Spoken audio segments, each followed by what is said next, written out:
And then you say, oh no, because he's always at the mosque, that's tradition. Oh, because he prays every day, I disagree. Can I tell you why? I said this last point. Faith and belief is different to religion. I'll tell you something. In Islam... Do you know what I'm talking about? I know what you're talking about. I'm disagreeing a bit, but I'll tell you why. We in Islam, we have something which you call Iman. Iman is faith. What are you talking about, basically, yeah? Iman to us is three things. Three things. Now leave what people think. This is what Islam preaches, right? This is not a subjective opinion of someone. These are the conditions of someone to be a mu'min, a believer in Islam, right? First is al-qawlu bil-lisan, statement with the tongue. First you have to testify to what you believe in. You testify that Allah is the only creator. You testify Prophet Muhammad is his messenger, who sent, and he sent with the guidance. The Quran is Allah's word, right? First thing you testify. Second thing is you believe in the heart. In the heart, tasdeeq bil qalb, which is affirmation in the heart. Yeah? Third, affirmation in the heart. Affirming in the heart is that Allah is the same things that you said with your tongue. Oh, right, okay. Affirming with your heart, the same thing. Affirming that Allah is the creator, Prophet Muhammad is the messenger, Quran is Allah's word. Before you became a Muslim or after? No, these things I'm saying is, in order for someone to be a believer, they must be present within him. Yes. These are three things, right? First, I said, is to say statement with the tongue. Second is to affirm that statement in your heart. Yeah. You believe it in your heart, right? Then the third thing is that you do the actions. Yes. So these three things have to come together, right? Yes. If they're not present with one another, then there is an issue. If you then testify with your tongue, it's not enough. You're not a believer in Islam. Unless you testify that you say the Shahada, which is testimony of faith. You're not a believer if you don't believe in your heart that Allah is the creator, Prophet Muhammad is his messenger, and the Quran is the word of God. You're not a believer. You're not a believer if you don't do any actions as well. Do you know how many things in the Quran, for you to be a believer, it's not just those three things. There's a lot of things that the Quran tells you to do to be a believer. Give me an example. Well, I don't know the name of it. You say hadith or something like this, right? The top. You mentioned the Quran now. Let's just start with the Quran. Okay, the Quran. Okay. Now, because it's my book, right? So I know what's in my book. I can't quote every verse. Okay, but what I can tell you is this, because I'm doing it from the translation, English translation bit, is at some point, right? Muhammad had whoever wrote the book of Muhammad had said he had the vision of the angel Gabriel, who he said was trying to not strangle him, like kind of, but like oppress him in a bit, or kind of I don't know, like give him. He kept coming back to him. It was a situation. He went back, and the same situation happened. He was like wrestling or fighting with him, or not fighting, but like he couldn't see what was happening. Something was there. It's incorrect. Okay, tell me what happened. Okay, where are you from, my brother? Zimbabwe. Where are you getting your information about Islam from? Where? Internet. That's the issue. This is where we have the problem, right? Yeah. Not everything written on the internet is true. I'm sure you know that. Yeah. And I'll tell you, majority of what is written on the internet about Islam is incorrect. Really? Yeah. If you want to really know what Islam really preaches, you come to a Muslim who studied his religion, right? Yeah. Or you go to the sources, right? That's the real way you can know what Islam preaches, right? Yeah. Now, what you said is not present in the Quran. This is present in the Hadith, right? It's present in the Hadith if you read Sahih al-Bukhari. Sorry, I meant the Hadith. No problem. You're right. Don't worry. I'll tell you my religion, because I know my religion. Yes. So, in the first hadith that Bukhari, which is someone who collected authentic narrations. Bukhari collected authentic narrations. The first Bukhari, he has in Kitab al-Wahi, the book of revelation. The first narration he puts is that narration you're talking about. Yeah. That narration, what happens? Prophet Muhammad, he did not worship the idols, while his people used to be idol worshippers. They used to worship the idols around Mecca. Idols around the Kaaba, right? The people were worshipping them. Okay? Yeah. Prophet did not believe this is right. You don't believe something you make with your hand. So he used to go in seclusion. He used to go to a cave called Hira. Ghar Hira. He used to go to cave Hira and do what? Meditate and contemplate about God. Try to worship God or meditate about the Creator, right? Because he believed that this is not true way of worshiping God, and he believed in a Creator. Okay? When he went there, he was encountered with Angel Gabriel. Yeah, okay? I told you. But the way you said it was not the way we believe it. I was mixed up, maybe. Yes. Yeah. So we don't say he kept coming back. We don't believe that. For example, I'll explain. That's why I'm explaining to you. Okay. He came one time. Yes, he pressed the Prophet ﷺ because the Prophet was terrified. Why was the Prophet terrified? When you see an extraterrestrial being or a being which is not supernatural, the natural reaction is that you're terrified, correct? Yeah. So when he was holding him or pressing him was to make him firm, basically. Then what Jibreel said to the Prophet ﷺ, he said, "Iqra," recite. Recite. He said to the Prophet, recite. Then the first verses of the Quran was revealed. He said to him, recite in the name of your Lord. Iqra bismi rabbika alladhi khalaq. Recite in the name of your Lord who created. Khalaqa al-insana min alaq. Created the man from a substance, a leak-like substance, right? A leech-like substance, right? Iqra wa rabbuka al-akram. Read, and your Lord is the most high. Alladhi allama bil-qalam, the one who taught with the pen. Allama al-insana ma lam ya'lam. Taught the human being what he didn't know.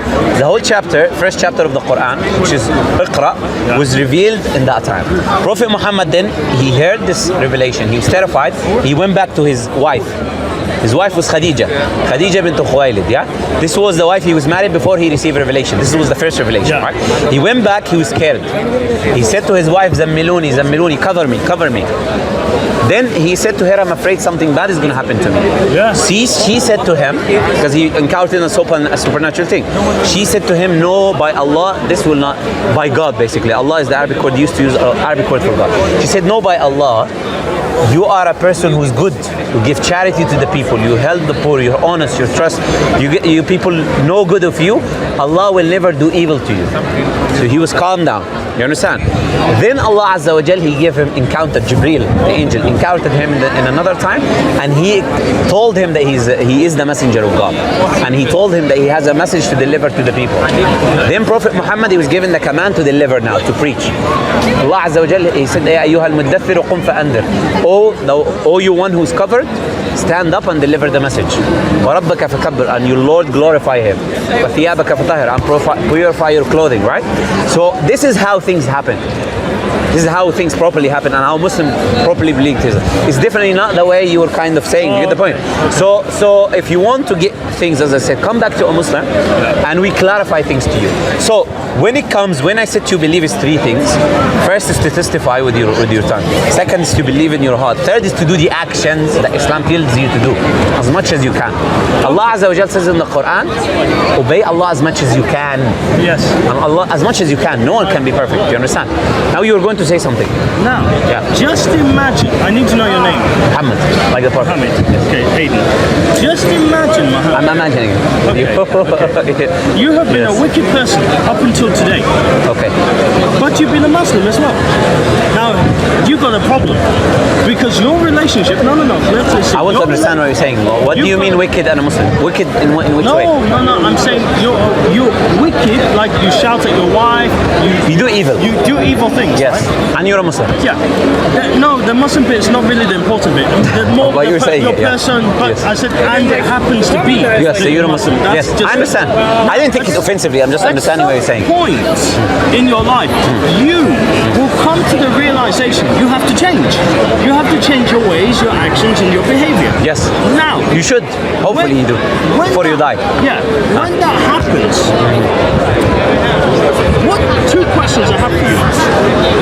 As a Muslim, number one, what does it say when you want to, we call it repent in Christianity, change your way You're of Christian. behavior. Yeah, I'm Christian, yeah. How then do you change your ways and become a righteous or good person? How? Because in our Bible, there's no such thing as a good person. Only God is good. We are not good. We're sinners. We're born sinners. That's how Christians think of it. I know. But the Muslims, I've read the Bible. I know. Yeah. Luke chapter 18 verse 18. Yeah. Jesus said no one is good except God. Yes. I know. So my question to you is, how would you as a Muslim, would you go to your imam and say, Imam, look, I have to confess. Look at the wicked things I've been doing. I've done this, I've done That's Catholicism more, is it? Okay. So Is that Catholic? Yeah. How Yes. would you do it? How would you do it? What are you told to do? Three conditions must be present for if it's a different type of sin. Let's start with the three. Okay. First thing is, let's say my sin is between me and God. For example, that I look at women lustfully. Yeah. It's a sin, yeah? So, first thing you need to do to stop it. No longer you're looking at women lustfully. You understand? First thing is you stop the sin. Second thing is your intention is your heart. You're never doing it again. You're not thinking tomorrow, okay, now I'm repenting today, tomorrow I'm gonna go back to looking at women again. No. You stop and your intention in your heart, you make the determination, I'm not gonna come back to look at women again. Yeah? Third thing is that in your heart you sincerely regret that what you did and you seek forgiveness. You regret the actions, the evil actions you did in your heart, and you seek forgiveness from your Lord. Then we believe Allah will forgive you if you have these three things in place. Now, a fourth condition is needed if it is a sin between you and creation as well. Not only against God, but also against creation. For example, a sin against God and the creation, I steal your bag. It's a sin against you and a sin against God, because God said don't steal. It's a sin against Him. Sin against you because I took your position. Right? In Islam, the fourth condition, you have to do the three things. Fourth thing is you have to give back what you stole. Say the person you stole from went to a completely different country and you can't find them. Then what we say in Islam is that give charity with the equal amount of that which you stole. Meaning, I stole from you this, let's say it's worth £10. I go give in charity £10. My intention, I'm giving the £10 on your behalf. So you get the reward from the donation I gave in this life, you understand? And he gets the reward now on the money I gave him. It's called sadaqah jariyah. He gets reward from it. And on the day of judgment, Allah will recompense that person that you stole from. Do you know what recompense means? That's fantastic. Because Sorry, do you still have cars there? For you? Yeah. A non-Muslim or Muslim? Khalid, you can choose. Yes, that's fantastic. Right. Okay. Another question. You see, Islam is fantastic, man. No. This talk is brilliant. Okay. Now, Yes. did you know? Oh, yeah, that'll be. What's happening? No, I'm just asking him something. Okay. Now, did you know that there was an earthquake in Pakistan? I can't remember when. Not so long ago. The Muslims in this country, they asked the UK government, can you donate money to the Pakistani government to help them? You know what they did? The British government went, yeah, we're gonna give, but they were thinking time and time.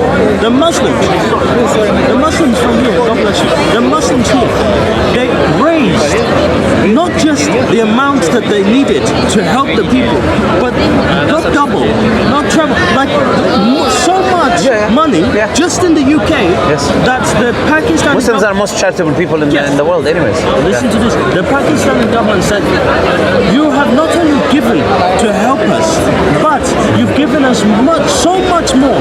We don't need it. They took that money and they gave it back. They said, we don't need more. This is not about greed. Right? Do you know what happened? It shamed the British government that they themselves were so embarrassed that the people themselves, even the British people, gave to aid this country, that they had to double their effort. By that time, what had happened, even though they corrected their mistake, this government, people never trusted them the same way when it came to giving and crisis. Now, actually, someone said to me, Islam is one of the most giving religions for charity. When I go, it's a pillar of Islam. 5 pillars, one of the pillars. It is one of the most giving charity, and I've never met a more giving bunch of just amazing people who give. When I was stuck one day, a Muslim man helped me. How many times I can count on my hands they came to my help. They never said no. They never said no. They didn't go, well, I can't help you today, brother. Another time, go do this. No, they said, yeah, we'll help. We'll give you. We'll do this. So my thing is this. When you show love to me, do you know what that does to me?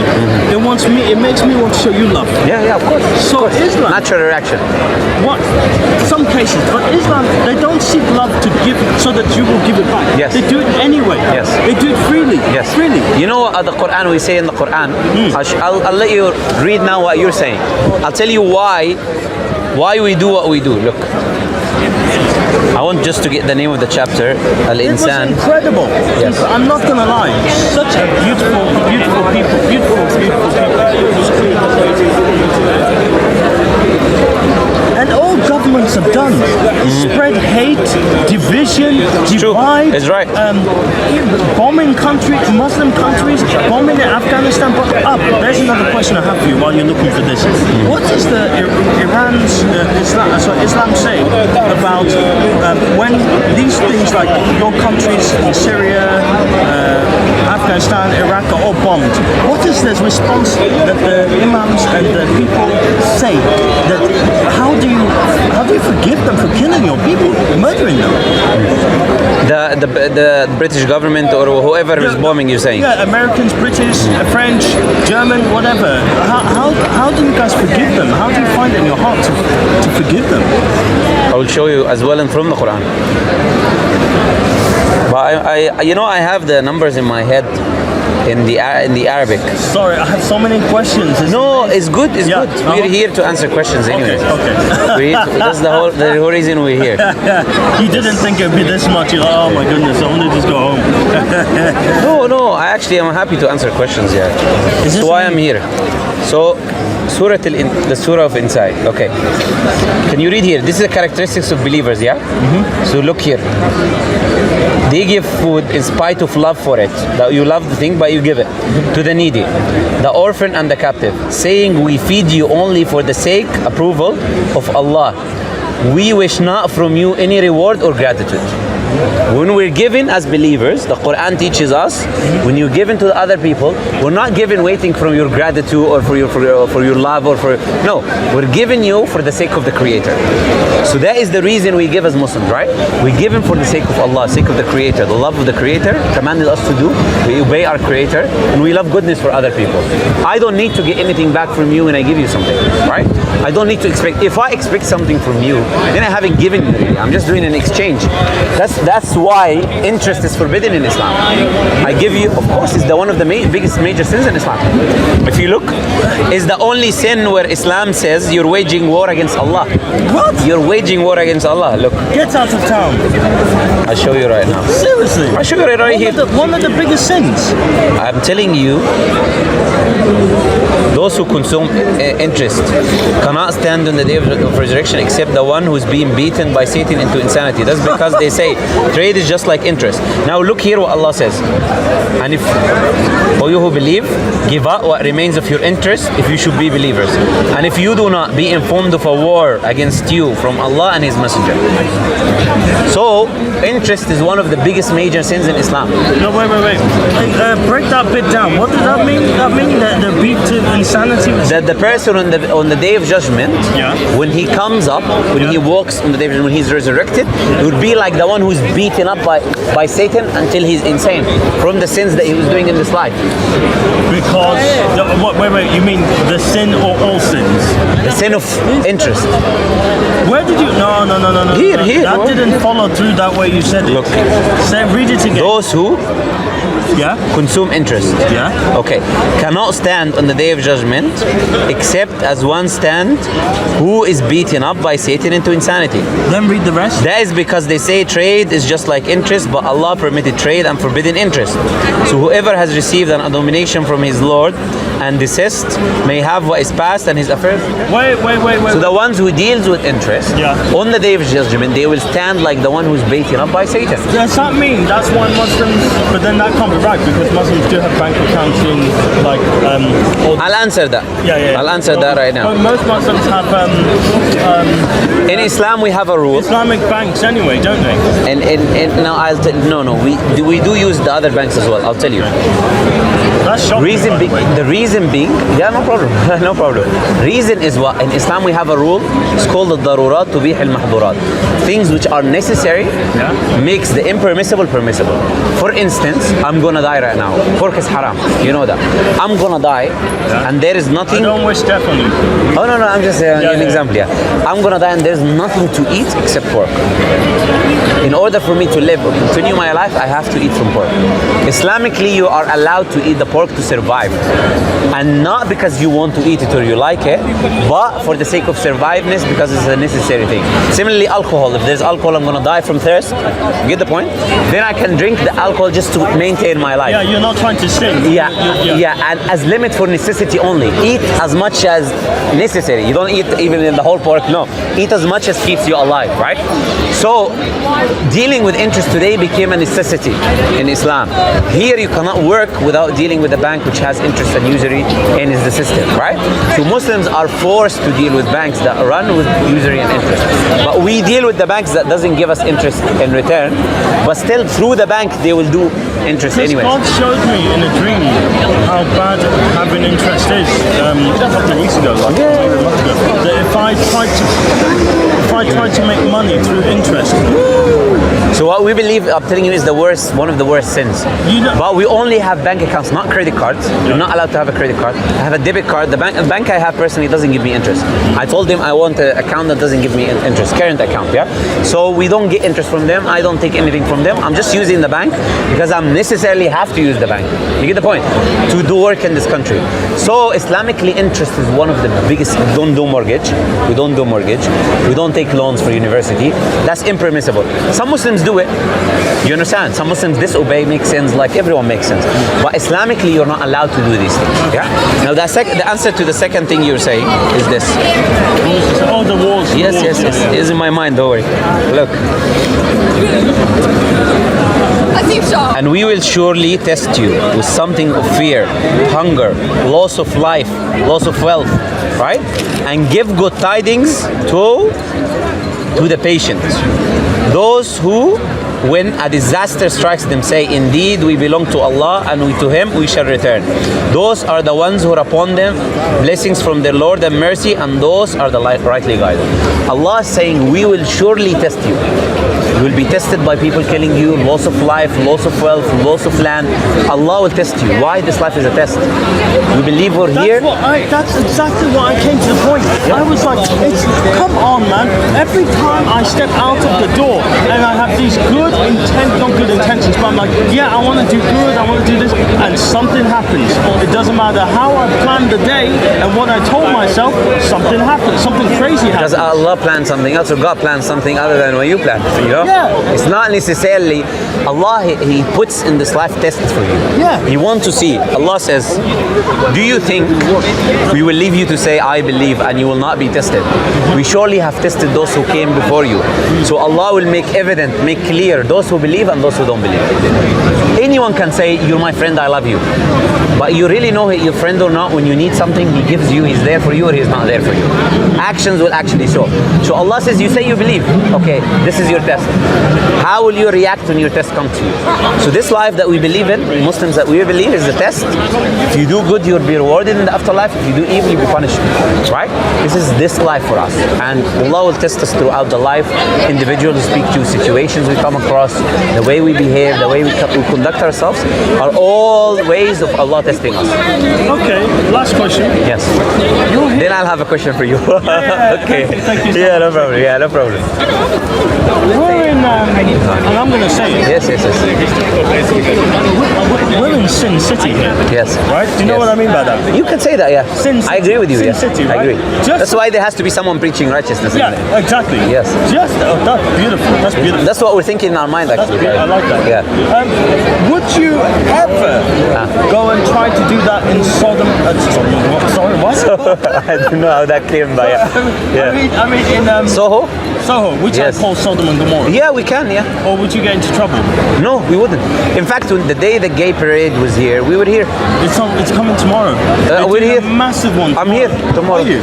Well, look, whenever they come, do you know it's called the straight path? No? It's called the straight path. Oh, I didn't know. The straight. So we had something here saying the straight path. Yeah, look. The straight path, okay? Oh, yeah. Here. So that day, the gay parade, it was 2 years ago maybe. Yeah. One woman, she said to me, you straight? Are you against the parade? I said to her, we've been here since before you were born. We've been doing this for so many years. We've been doing It's this. Right? nothing to do with that. I said to her, you're coming today. It's not me coming to you. You're coming to me, right? Yeah. We had a long discussion with every type of homosexual and gay. We do not hide anything. Look, Islam, we say things the way we are. We don't water down run our religion to please anyone else, right? If I believe something is incorrect, I'll tell you Islam says this is incorrect. If I believe it's correct, I'll tell you What it's correct. does your religion and your faith say about two men having sex together and two women having sex together with each other? It says what happened in Sodom and Gomorrah. That's the answer. Yeah. So Sodom and Gomorrah was in the Quran, and the story is there as well, right? The people of Lot, Lut, we call him Lut. So Allah destroyed the village with them, right? Yeah. And Allah said that Allah said to them that you come with indecency that no one preceded you before in the world. So you invented a way of evil. You invented it? Yeah, Allah, the people of Lot. Really? God was saying to the people of Lot, you invented a sin that no one preceded you with before in the past. Yes, that's right. Then Allah said, you come to men for your lust and you leave the women. That you are indeed people of ignorance. That's what the Quran says, right? So clearly in Islam, it's one of the major sins in Islam to do that, right? And you can ask any Muslim, this is a well-known, clear thing. And you read the Quran, there's no clearest than this, it's clear cut. Even the biblical tradition in Judaism and Christianity and Islam is have a common view regarding that. If you look at the scripture, not the people. Yeah. Some people want to water down Christianity and other religions, but look at the scripture. Look at Sodom and Gomorrah, right? The position of God is clear regarding these things. But we don't mind having an intellectual discourse with someone. Like I usually have intellectual discourses with them. I show them why homosexuality is not natural or innate within the human being. I give them reasons, rational reasons why we say that it's homosexuality. Islam says that homosexuality is a sin, right? You can engage in discourse, because we don't also appreciate or don't think it's a smart idea of going screaming at them, you sinners, you're going to hell, right? That is not going to solve. Christians do that all the time. They do. That's my point. Do it all the time. But that is not going to solve anything, No, it's not. right? It's not going to solve anything. We say to them, you have the right to practice this in here. We cannot stop you. Your life, this is a test. If you don't want to do it, you can do it. But we will tell you why we believe it's not correct. We'll give you reasons. Yeah, we'll give you reasons why it's not correct. Yeah, so that's our position. It's simple and clear. You're really awesome. No problem. I'm happy to talk to you. Listen, I got another question for you. Yes. Oh no, you had a question. No. for me. Go ahead. I want you to be satisfied first. Okay. Then I can speak. Okay. Don't worry. Now here's my question for you. Yes. If Assalamu alaikum. Are you good? Barakallah feek. Assalamu alaikum. Barakallah feek. Yes. now here's my question for you. You've done about 30 minutes with me, which is brilliant. No Thank problem. you so much. No problem. God Yes. bless you. No problem. Now, I would like to see you again, and we talk. We don't need to go into all academic. No problem. Everything like this. No problem. It's really opened my eyes to a lot of things. Okay. Because one of the things that I'm starting to think is your actions, your words, everything you say and do is going to be. In fact, no, you've done something amazing.